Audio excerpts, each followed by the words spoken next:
There are three kinds of life in you now. There is a life in your blood. Leviticus 17:11 said the life of the flesh is in the blood. And so you cut off a man's hand, the hand is still shaking. He doesn't need Jesus for that to happen. There is life in his blood.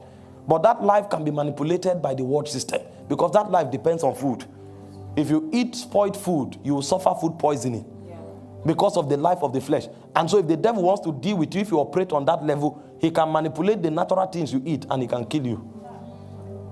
And then there is the soulish life, which is called suke. In Genesis 2:7, he said when God formed the man from the ground, he breathed into his nostrils and he became a living soul. So that life, it runs on logic and facts. Yeah. That's why somebody can go to Harvard, go to Oxford and come back and say God does not exist. Yeah. If God exists, why is there chaos in the world? And he thinks he's thinking. He sees himself as a wise man. Meanwhile, it's a condescended level. Wow. It's a degraded level. Wow. He functions by fact. Meanwhile, the devil can manipulate facts. Yeah. Yeah. As beautiful as this room is now, if we change the colors of the light, these colors will change. You don't need a spirit, even at the natural level. If you change the light in here to red, this wall, you will argue that it is not gray color. Because facts can be manipulated. Yeah. It will be so glaring, but a spirit can do a few things and manipulate it. And so as powerful as that is, a Christian does not live based on the mind.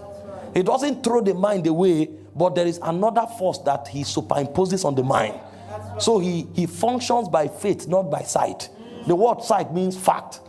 There is a third life that only us have.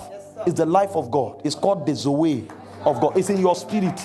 That life is the life that powers God. And that life is designed to control the soul and the body. So when you see a fact, the fact may be correct, but your spirit tells you, don't go there.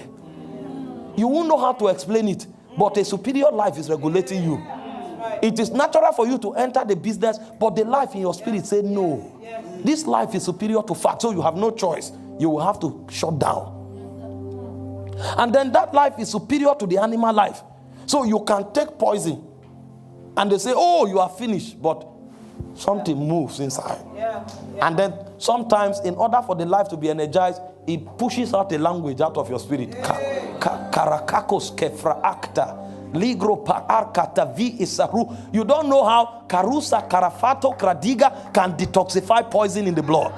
The man in the laboratory will be confused. What you took here should kill you, but you see, there's another life that is superior to the animal life. So that life comes out of you and it subdues the animal life. But all of that will not be possible except as you have received the resurrection. That's right. That's right. So Jesus said, if they step upon scorpions and serpents, it shall not hurt them. He said, if they drink any deadly thing. Now, Jesus himself called it deadly.